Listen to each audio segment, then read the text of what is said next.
d'arrêter de vivre par procuration. Alors, cette vidéo elle a été inspirée par la précédente, qui était elle-même inspirée par la vidéo d'avant, qui est elle-même est inspirée par la vidéo encore avant. Donc là je suis vraiment en mode full schizo, full impro, mais j'espère quand même vous apporter quelque chose. Et voilà, donc là sur cette vidéo, j'espère que c'est la dernière et que je vais pas continuer à avoir des inspirations, enfin quoique, c'est quelque chose de positif finalement. Dans cette vidéo, je vais vous parler du fait d'arrêter de vivre par procuration. Ça, c'est une erreur que j'ai fait très longtemps dans ma vie. J'ai 29 ans et j'ai souvent l'impression d'avoir perdu quelques années de ma vie. Avant, je considérais que j'avais perdu environ 5 ans. Entre 20 et 25 ans, j'avais en gros mis ma vie en pause et que en gros j'avais arrêté mon développement. Et maintenant je sais pas trop si c'est encore réel, mais je sais que petit à petit je m'éloigne de ça et que petit à petit je vis vraiment ma vie comme j'ai envie de la vivre et que maintenant en fait je suis heureux en fait tout simplement. Du coup pourquoi je vous dis d'arrêter de vivre par procuration? Qu'est-ce que ça veut dire? On passe trop de temps à vivre à travers les expériences des autres.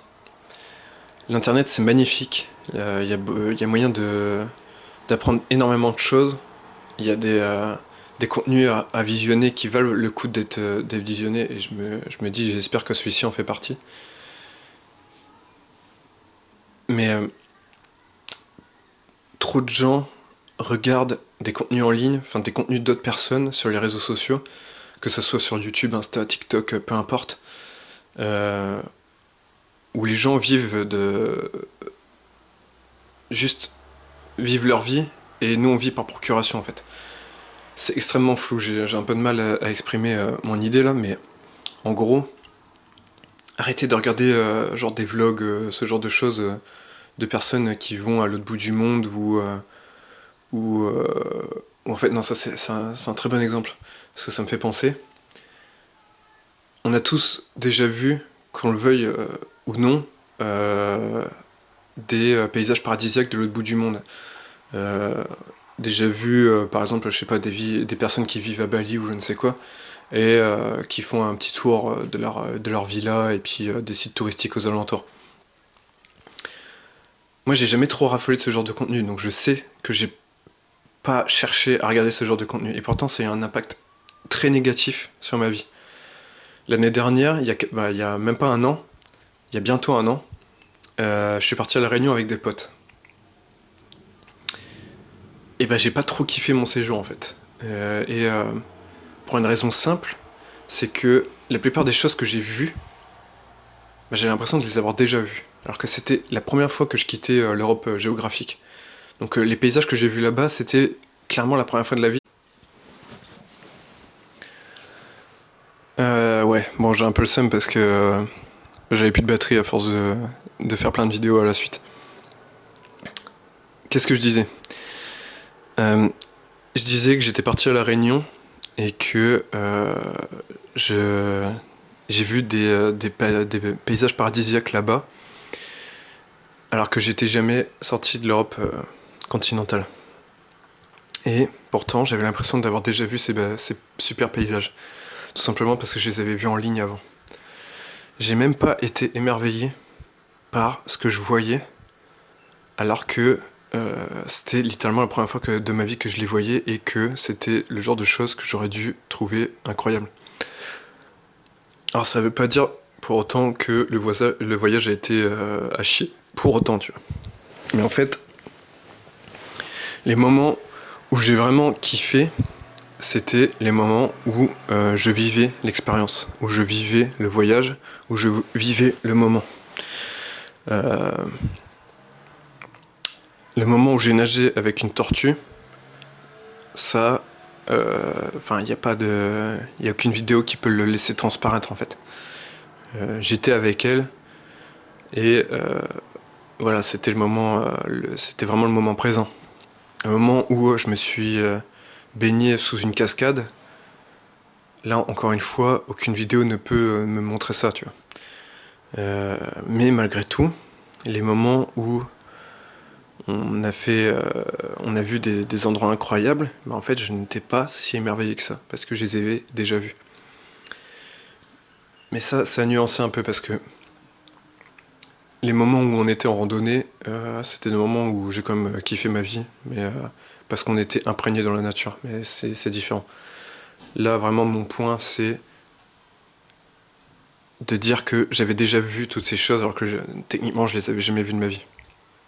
Et c'est pour ça, arrêter de vivre par procuration via le contenu créé par d'autres personnes. Même si là, du coup, pour le coup, c'est assez difficile de passer outre, parce que c'est le genre de choses qu'on peut voir très facilement maintenant en ligne. Là où par contre vous devrez arrêter de consommer du contenu comme ça, enfin du contenu où vous vivez par procuration, c'est tous les contenus de divertissement entre guillemets modernes. En fait, je m'y connais assez peu. En fait, là, je vais juste citer des trucs peut-être des concepts qui n'existent plus, mais genre les concepts de comparaison de produits, tu vois, genre saucisson à 1€ contre saucisson à 50€. Putain, mais pourquoi regarder ce genre de choses en fait? Juste vivez l'expérience, non? Ou juste allez acheter votre saucisson à 1€ et allez acheter votre saucisson à 50€. Ou juste achetez pas le saucisson à 1€ parce que vous savez que c'est de la merde en fait. C'est ça que je veux dire quand je vous dis d'arrêter de vivre par procuration. Consommer ce genre de contenu, ça ne vous apporte absolument rien. Arrêtez de perdre du temps, perdre des instants de vie où vous pourriez vivre ces expériences, mais que vous préférez les vivre à travers quelqu'un d'autre. Bon, évidemment, c'est comme pour tout, il faut nuancer. Il y a des choses où, certes, il faut, par exemple, un certain revenu pour vivre certaines expériences. Et ça peut être intéressant de vivre ces expériences par procuration via d'autres personnes qui ont plus de revenus. Mais je pense que vous avez compris ce que je voulais dire. Genre, pareil, tous les contenus... encore une fois, là, je manque de culture sur ça, et en final, tant mieux. Mais genre tous les contenus où il y a plusieurs créateurs qui se retrouvent et puis qui font, je sais pas moi, genre une maison de l'horreur ou je sais pas quoi. Putain, mais pourquoi vous regardez ça, genre? Enfin, j'ai envie de pas me poser de jugement, mais en fait, je peux pas ne pas en avoir en fait. Vivez la vie au lieu de la vivre par procuration, la vivre à travers d'autres personnes. Genre ces événements, rien ne vous empêche de les vivre en fait. Absolument rien. Et voilà, je pense que vous avez compris. Je pense que j'ai pas besoin d'en rajouter. Je pense que vous avez très bien compris le message, mais arrêtez de perdre du temps à consommer du contenu vide où les gens vivent leur meilleure vie, ou vivent des expériences de vie, ce qu'ils ont envie de vivre. Alors que vous, là, vous expérimentez juste le fait d'être dans le canapé de doomscroll, en fait. Voilà. Un peu moins positif que d'habitude, peut-être un peu trop vindicatif, mais je sais que c'est ce genre de messages qui peuvent servir aux plus jeunes. Et du coup, voilà, réveillez-vous autant que vous le pouvez. Et ne perdez pas de temps parce que vos jeunes années, vous pouvez faire des trucs vraiment cool. Vous pouvez tenter des choses dans la vie que vous ne pourrez peut-être plus le tenter plus tard. Donc profitez de vos jeunes années. Ne faites pas comme moi. Parce que moi j'ai juste perdu du temps. Et profitez de la vie. Faites des expériences. Et soyez avec les bonnes personnes. Voilà, c'est tout pour cette vidéo. J'espère qu'elle vous a quand même un peu réveillé. Et que j'ai pas... Et que vous m'avez pas perçu comme une personne de négative. J'essaie juste de vous aider, de la même manière que j'aurais aimé qu'on m'aide à l'époque. N'hésitez pas à lâcher un commentaire si vous avez quelque chose à dire sur cette vidéo. J'ai lu tous les commentaires sont bénéfiques. Même si vous n'êtes pas du tout d'accord avec moi, moi ça me permet d'avoir des avis opposés, donc c'est toujours une bonne chose. Et puis si la vidéo vous a plu mais que vous avez rien à dire, un petit j'aime. Et puis abonnez-vous si vous me connaissiez pas. Il y a d'autres vidéos comme ça qui vont venir. Et là c'était la fin de la série de 4 ou 5 vidéos là que j'ai tourné à la suite. Bon allez, salut tout le monde.